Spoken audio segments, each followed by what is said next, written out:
वो बच्चा या यूँ कहूँ कि कोई भी मनुष्य जो है वो जन्म से ही अपराधी नहीं होता है।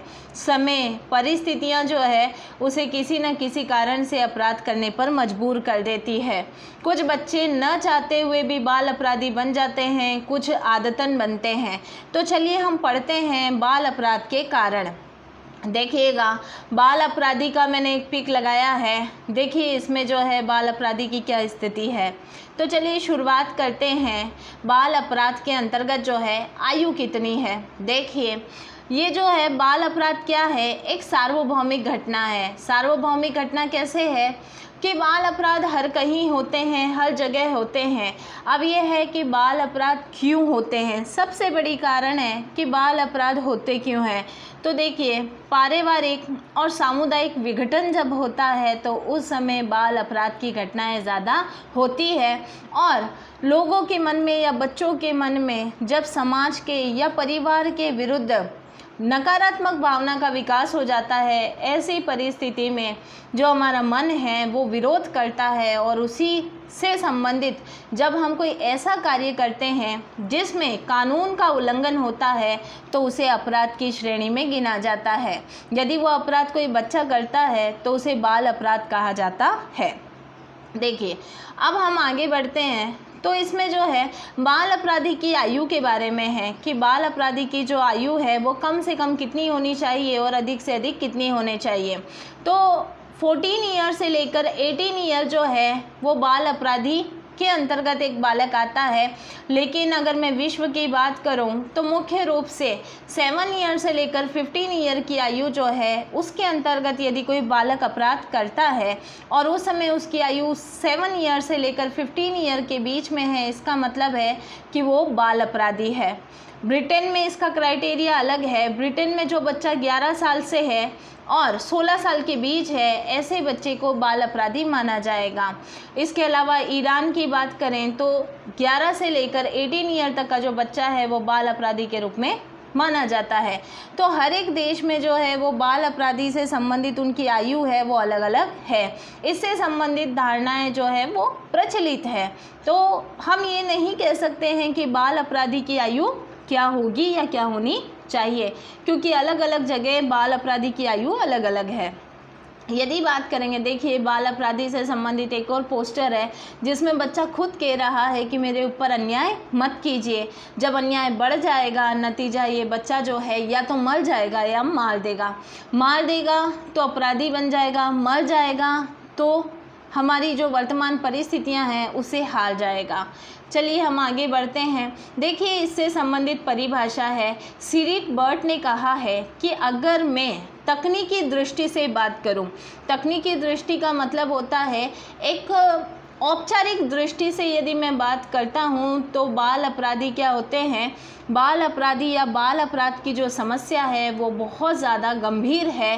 क्योंकि इसमें क्या होता है कि शासन के विरुद्ध यदि कोई कार्य किया जाता है या कोई कार्यवाही किसी बच्चे के द्वारा की जाती है तो उसे बाल अपराधी के रूप में घोषित किया जाता है। इसके अलावा एक और मनोवैज्ञानिक हैं जिनका नाम है मार्टिन न्यूमेयर के अनुसार एक बाल अपराधी निर्धारित आयु से कम आयु का वह व्यक्ति है जो समाज विरोधी कार्य करके दोषी साबित होता है, यानी कानून जो है उसे क्या करता है, दोषी साबित कर देता है और उसे जो है वो सज़ा देता है। देखिए बाल अपराधी के अपने लक्षण होते हैं। जैसे मैं सामान्य लक्षणों की बात करती हूँ तो बाल अपराधी की जो शारीरिक संरचना है वो थोड़ा सा गठीला शरीर होता है, वे शक्तिशाली होते हैं, निडर होते हैं और स्वभाव से बेचैन और उग्र बहुत ज़्यादा होते हैं। और जो लोग स्वभाव से उग्र और बेचैन होते हैं उन्हीं में क्या होती है, इस प्रकार की प्रवृत्ति पाई जाती है। फिर यदि मैं बात करती हूँ तो ये लोग जो हैं बहुत ज़्यादा संवेगशील होते हैं, स्वार्थी होते हैं, आत्म केंद्रित होते हैं। इसका मतलब है कि वे किसी की फीलिंग को नहीं समझते हैं और अपने बारे में सोचते हैं और जहाँ पर इनको लगता है मेरा हित ज़्यादा है, ऐसी परिस्थिति में दूसरे को नुकसान पहुंचाने में पीछे भी नहीं हटते हैं। इसके अलावा दूरदर्शी और अपराध के परिणाम से अनभिज्ञ रहते हैं। इन्हें नहीं पता चलता है कि हम जो भी कर रहे हैं हो सकता है कि भविष्य में हमें इससे संबंधित नुकसान उठाना पड़े। चलिए 5th नंबर का पॉइंट है कि जो ये बाल अपराधी है, ये बाल अपराधी सामान्य बालकों की अपेक्षा जो है स्नायु विकृत होते हैं। स्नायु विकृत का मतलब है इनमें किसी न किसी प्रकार की कमी या विकार पाया जाता है, जिससे इनमें अलग से पहचान हो जाती है कि कौन सा बालक बाल अपराधी है। अब हम आगे की बात करते हैं तो इनमें 3 प्रकार की जो हमारी फीलिंग्स हैं, जो भावनाएं हैं, वो देखी जाती है। बाल अपराधियों में इदम, अहम और परम अहम जो है उसके संतुलन का अभाव होता है। सिगमंड फ्रायड ने दिया था ये, और मुख्य रूप से मैंने इस पर वीडियो भी बना रखी है। इदम क्या है, अहम क्या है और परम अहम क्या है। ये विषादग्रस्त होते हैं, हताश होते हैं, गुमसुम रहते हैं, अर्थात अपने आप में रहते हैं, प्लानिंग करते रहते हैं कि अब हमें क्या करना है। इसके अलावा सत्ता के विरोधी ये हमेशा होते हैं, कानूनों का उल्लंघन करने के लिए ये सदैव तत्पर रहते हैं, और इनकी जो है वो अविश्वासी प्रवृत्ति होती है। यदि मैं आगे की बात करती हूँ तो देखिएगा, ये अपनी किसी भी समस्या को सुलझाने के लिए, किसी भी कार्य को करने के लिए पूर्व से कार्य का नियोजन नहीं करते हैं, बस इनके माइंड में आता है और ये अपराध कर लेते हैं। अगर मैं बात करूंगी संयुक्त राज्य अमेरिका की, जिसमें न्यूयॉर्क शहर है, वहाँ पर सबसे पहले बाल अपराध से संबंधित जो है वो क्या किया गया था, न्यायालय अधिनियम पारित किया गया था। ये क्वेश्चन आता है जिसमें ऐसे बच्चे जिन्होंने आदतन का मतलब है कि जानबूझकर जो है वो कोई अपराध किया है, आज्ञा का उल्लंघन किया है, ऐसे बच्चों के लिए न्यायालय द्वारा बाल अपराध के अंतर्गत न्यायिक सुरक्षा जो होते हैं वो केंद्र होते हैं, कारावास होते हैं, जहाँ पर उन्हें रखा जाता है, वहाँ पे उन्हें पढ़ाया जाता है और जीवन में जो है उन्हें कुछ करने के लिए अच्छा नागरिक बनाया जाता है। ऐसे लोग जो राजकीय नियमों और कानूनों का उल्लंघन करते हैं वे भी बाल अपराधी होते हैं। ये इनकी संगति जो होती है आवारा होती है, अनैतिक होते हैं, चरित्रहीन व्यक्तियों के साथ ऐसे बच्चे रहना बहुत ज़्यादा पसंद करते हैं। इनके व्यवहार में अनैतिक और अशोभनीय जो है वो आचरण देखा जाता है। ये देर रात तक घूमते रहते हैं बिना किसी कारण से, और अब कानून का जो है अपने आप धड़ल्ले से उल्लंघन करते रहते हैं। देखिएगा, ऐसे बच्चे मुख्य रूप से जो स्टेशंस होते हैं, मेले होते हैं या तीर्थ स्थान होते हैं, यहाँ पर भीख मांगते हुए पाए जाते हैं। वो इसलिए पाए जाते हैं क्योंकि ये लोग जो है दूसरे लोगों का ध्यान रखते हैं, कौन क्या कर रहा है उसका ध्यान रखते हैं। उसके बाद जो है लोगों को अकेला देखकर अपराध जो है वो कर लेते हैं। इसीलिए ऐसे लोग मुख्य रूप से, या ऐसे बालक मुख्य रूप से जो है रेलवे स्टेशनों, बस स्टेशनों, मेलों इत्यादि तीर्थ स्थानों जहाँ क्राउड बहुत ज़्यादा होता है, ऐसी जगह देखने को बहुत ज़्यादा मिलते हैं।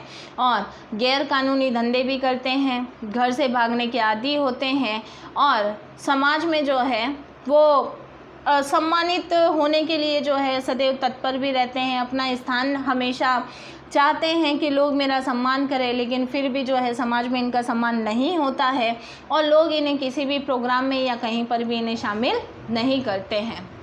इसका मतलब ये नहीं है कि इंसान जो है, या यूँ कहूँ कि कोई भी बच्चा बाल अपराधी होता है। हाँ, अपराध हो जाता है, उसके पीछे कई कारण हैं। तो मुख्य रूप से यदि मैं बात करती हूँ तो पहला कारण है सामाजिक कारण, दूसरा है मनोवैज्ञानिक कारण और तीसरा है आर्थिक कारण। देखिए, सामाजिक कारणों की यदि मैं बात करती हूँ तो सबसे पहले है परिवार। देखिए, परिवार के अंतर्गत जो है बालक बहुत सारी चीज़ें सीखता है। परिवार बालक की प्राथमिक पाठशाला होती है। यदि परिवार में कोई भी सदस्य आपराधिक प्रवृत्ति का होता है और बच्चा सबसे ज़्यादा उसके पास होगा, नतीजा उस व्यक्ति का प्रभाव बालक पे पड़ेगा और धीरे धीरे बालक भी अपने परिवार के सदस्य के अनुरूप आचरण करेगा। दूसरा है विद्यालय।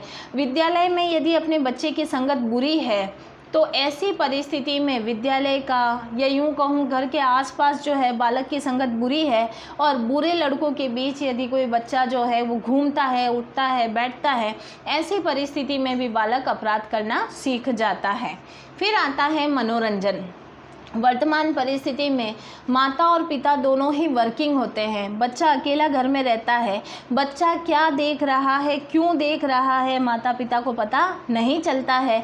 जबकि हमें पता है कि टीवी पे बहुत सारे, या यूँ कहूँ टीवी पे, मोबाइल पे इंटरनेट पे सभी जगह बहुत सारे क्राइम से रिलेटेड जो है वो प्लानिंग्स की जाती है, ऐसे सीरियल्स आते हैं। बच्चा यदि उन्हें ध्यान से देखता है, लगातार ऐसे आपराधिक सीरियल देखता है, तो उसकी मनोवृत्ति भी ऐसी हो जाती है और बालक अपराध करने लग जाता है।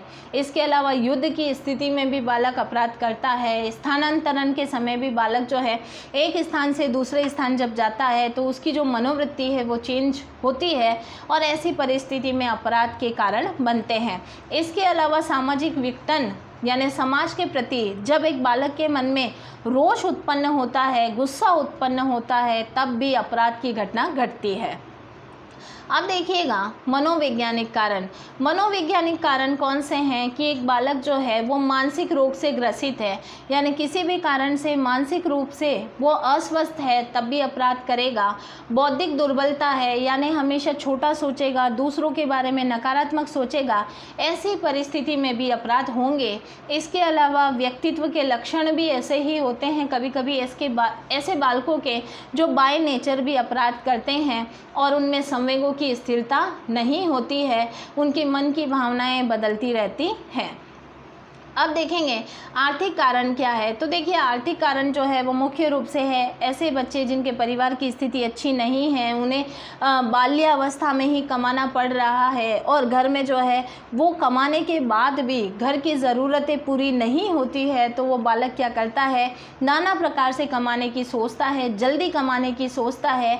ऐसी परिस्थिति में वो किसी न किसी अपराध को कर बैठता है। तो ऐसे अपराध जो है आर्थिक कारणों के अंतर्गत आते हैं। एक विद्वान है जिनका नाम है मेरिल महोदय। मेरिल ने अपनी पुस्तक में लिखा है द प्रॉब्लम्स ऑफ डेलिनक्वेंसी। इस किताब में उन्होंने लिखा है कि बाल अपराधी जो है वो मध्यम वर्ग का या उच्च वर्ग का भी हो सकता है, बस उसके व्यवहार में जो है वो अपराध प्रदर्शित होता भी है, नहीं भी होता है। और यदि मैं भारतीय संबंध में देखा जाए तो बाल अपराधी जो हैं वे जो बच्चे होते हैं वे मुख्य रूप से ज़्यादातर जो है आर्थिक कारणों से ही बाल अपराधी बनते हैं। बाकी भारत में जो है सभ्यता और संस्कार और संस्कृति की बहुत ज़्यादा प्रधानता है।